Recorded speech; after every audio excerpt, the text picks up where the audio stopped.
سب سے پہلے اللہ میاں کا خط آتا ہے نا؟ ہاں جی بالکل. اور یہاں خط سے مراد کیا ہے؟ قرآن مجید، جو اعوذ باللہ اور بسم اللہ سے شروع ہوتا ہے. ہاں جی بالکل. ٹھیک ہے، چلیں شروع کرتے ہیں اللہ میاں کا خط.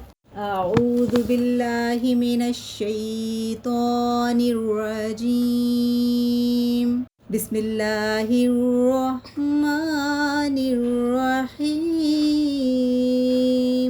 یا ایھا الرسول بلغ ما انزل الیک من ربک وَإِن لَّمْ تَفْعَلْ فَمَا بَلَّغْتَ رِسَالَتَهُ وَاللَّهُ يَعْصِمُكَ مِنَ النَّاسِ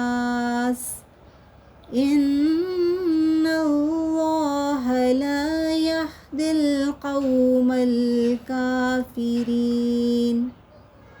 سورۃ المائدہ اور آیت نمبر 68 یعنی 68. اس آیت کا ترجمہ ہے کہ اے رسول اچھی طرح پہنچا دے جو تیرے رب کی طرف سے تیری طرف اتارا گیا ہے، اور اگر تو نے ایسا نہ کیا تو گویا تو نے اس کے پیغام کو نہیں پہنچایا، اور اللہ تجھے لوگوں سے بچائے گا. یقیناً اللہ کافر قوم کو ہدایت نہیں دیتا. پیارے بچوں، اس آیت میں اللہ تعالیٰ فرما رہا ہے حضرت صلی اللہ علیہ وآلہ وسلم کے لیے کہ میں نے جو پیغام تجھے دیا ہے اس کو سب تک پہنچا دے، اور یہ بھی کہ اس راستے میں جو تکالیف اور مصائب آئیں گے میں تجھے ان سب سے بچا لوں گا. سمجھ آیا آپ کو؟ جی.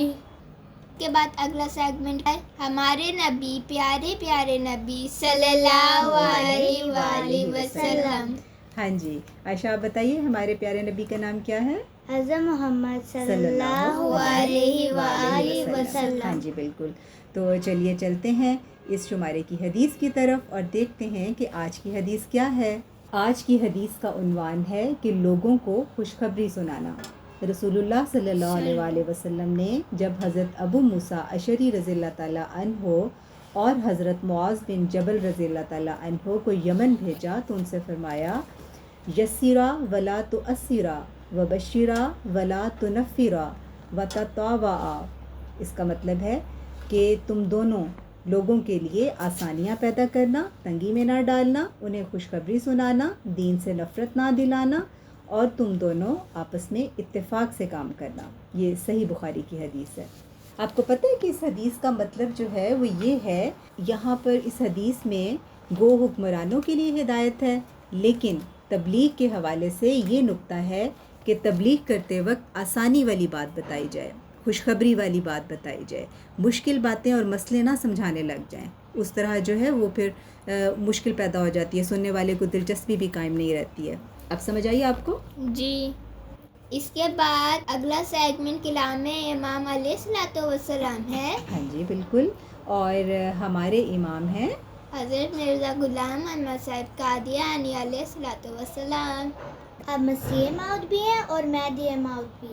ٹھیک کہا آپ نے. چلیے اب ہم پڑھتے ہیں کلام امام علیہ السلام. آج کلام امام کا عنوان ہے کہ پشتوں کے بگڑے ہوئے الہی رنگ پکڑ گئے. حضرت مسیح موعود علیہ السلام نے فرمایا وہ جو عرب کے بیابانی ملک میں ایک عجیب ماجرا گزرا کہ لاکھوں مردے تھوڑے دنوں میں زندہ ہو گئے اور پشتوں کے بگڑے ہوئے الہی رنگ پکڑ گئے. یعنی پشتوں کا مطلب آپ کو پتہ ہے کہ کہتے ہیں کہ جو نسل در نسل بہت پرانی نسلیں جو ہوں ان کے جو بگڑے ہوئے تھے وہ اللہ تعالیٰ کا رنگ پکڑ گئے. اور آنکھوں کے اندھے بینا ہوئے. بینا کسے کہتے ہیں؟ یعنی کہ جو دیکھ سکے اس کو کہتے ہیں بینا. اور گونگوں کی زبان پر الہی معارف جاری ہوئے. اور دنیا میں یک دفعہ ایک ایسا انقلاب پیدا ہوا کہ نہ پہلے اسے کسی آنکھ نے دیکھا اور نہ کسی کان نے سنا. کچھ جانتے ہو کہ وہ کیا تھا؟ وہ ایک فانی فی اللہ کی اندھیری راتوں کی دعائیں ہی تھیں جنہوں نے دنیا میں شور مچا دیا اور وہ عجائب باتیں دکھلائیں کہ جو اس امی بے کس سے محالات کی طرح نظر آتی تھیں. اللہم صلی وسلم وبارک علیہ وآلہ بعدد ہمہ وغمہ وحزنہ لہذہ الامتی وانزل علیہ انوار رحمتک الی الابد. برکات الدعا روحانی خزائن جلد 6 صفحہ 10 اور 11.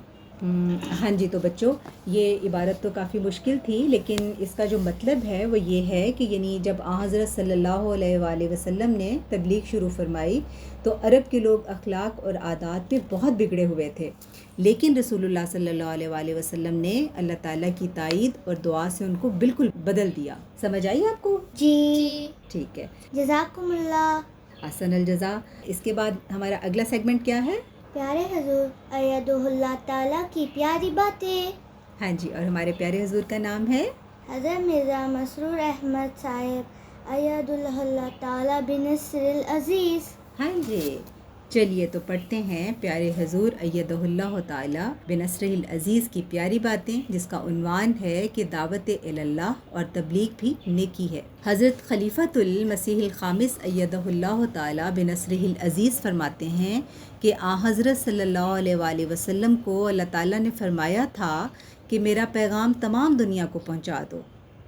ہم نے پڑھا تھا نا ابھی، جو آیت میں نے آپ کو تلاوت کی تھی، اس میں ہے نا یہ بات تھی نا کہ میرا پیغام تمام دنیا کو پہنچا دو، اور آپ صلی اللہ علیہ وآلہ وسلم کو سب سے بڑا داعی اللہ قرار دیا تھا، یعنی اللہ تعالیٰ کی طرف بلانے والا۔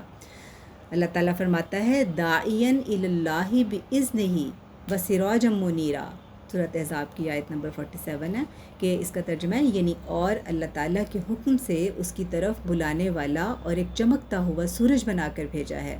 پس اس چمکتے ہوئے سورج نے ہر طرف اللہ تعالیٰ کی تعلیم کی روشنی پھیلائی اور اپنا سب کچھ اس راہ میں قربان کر دیا اور اندھیروں کو دور کیا۔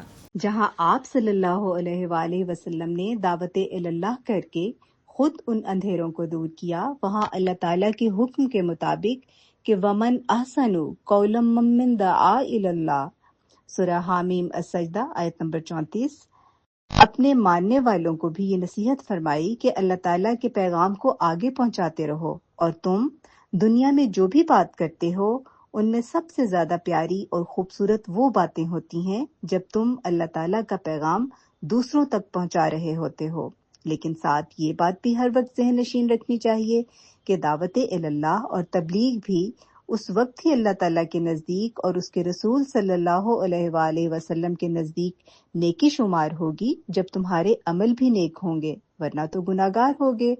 ایسی تبلیغ میں برکت ہی نہیں ہوگی جب اپنے عمل اللہ اور اس کے رسول کے حکموں کے مطابق نہ ہوں۔ خطبہ جمعہ 30 ستمبر 2005۔ جی تو پیارے بچوں، آپ کو کیا سمجھ آئی؟ مجھے سمجھ آیا کہ تبلیغ کرنا اللہ تعالیٰ کے نزدیک اچھی بات ہے۔ جی ٹھیک ہے، اگر ہمیں تبلیغ کرنی ہے تو پھر اپنی اصلاح بھی کرنی ہوگی۔ ویسے تو اللہ تعالیٰ کے نزدیک پسندیدہ بات ہے نا تبلیغ کرنی، لیکن اس کے لیے پہلے آپ کی اپنی اصلاح ہوگی تو پھر آپ کسی کو اچھی بات بتا سکتے ہیں۔ تو جیسے جلسے پر بہت سے مہمان آتے ہیں تو حضور ایدہ اللہ تعالیٰ یہی ہر دفعہ فرماتے ہیں کہ اپنی اصلاح کریں، کیونکہ اگر ہمارے اندر اچھی عادات ہوں گی تو لوگ خود بخود اثر قبول کریں گے، ہے نا؟ ایسا ہی ہوگا نا؟ ہاں جی ٹھیک ہے۔ اس کے بعد بچوں کے نظم کا سیگمنٹ ہے۔ ہاں جی بالکل۔ جی تو چلیے پڑھتے ہیں نعت۔ یہ کلام ہے حضرت خلیفۃ المسیح الرابع رحمہ اللہ تعالیٰ کا۔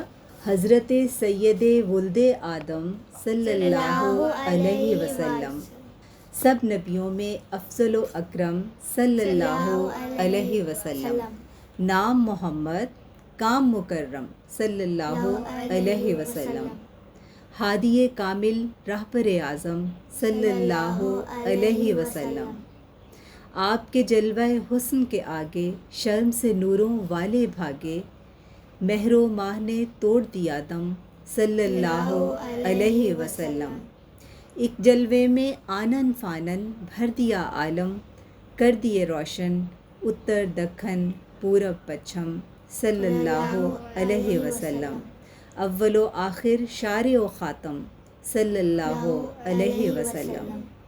کلام طاہر سے یہ نعت تھی۔ حضرت خلیفۃ المسیح الرابع رحمہ اللہ تعالیٰ اس نعت میں فرماتے ہیں کہ حضرت صلی اللہ علیہ وآلہ وسلم سب نبیوں میں افضل ہیں، آپ سب کے لیے ہادی ہیں۔ ہادی کا مطلب کیا ہے؟ یعنی ہدایت دینے والا جو ہوتا ہے اس کو ہادی کہتے ہیں۔ آپ ہدایت دینے والے بھی ہیں، راستہ دکھانے والے بھی ہیں، اور آپ کے حسن کے آگے سب کا حسن ماند پڑ جاتا ہے، اور آپ پر بہت درود اور سلام ہو۔